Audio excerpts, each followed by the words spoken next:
Hey, it's me, JoJo from Jerz, and shocker, I have something to say.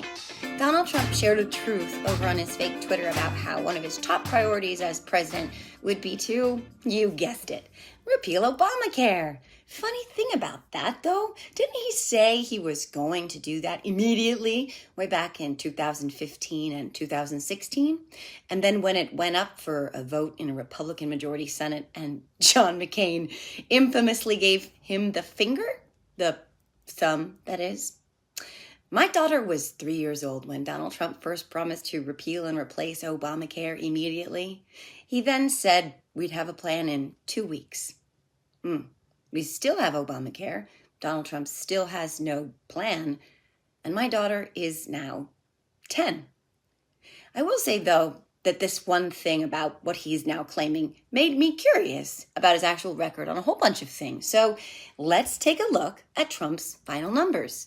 These are facts, by the way, so warn any Republicans you send this to, because it's like sending garlic to vampires or a thesaurus to a Trump rally. Anyway, here we go. The economy lost 2.9 million jobs. The unemployment rate increased by 1.6 percentage points to 6.3. After-tax corporate profits went up, shocker. The international trade deficit Trump promised to reduce went up.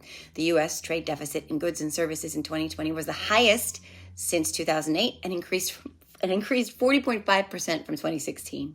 The number of people lacking health insurance rose by 3 million. The federal debt held by the public went up from 21.6 trillion. Our national debt increased by 7.8 trillion. Coal production declined by 26.5%, and coal mining jobs dropped by 16. But handgun production rose in 2016, and the murder rate in 2020 rose to the highest level since 1997. But back to that great, big, beautiful healthcare plan of his. Here's the bottom line. Donald Trump had 1,461 days in the White House to repeal and replace Obamacare. He said it was a priority for his first 100 days in office. He said it was going to be done immediately. 7 years later, it wasn't done, but he's making the same promises now.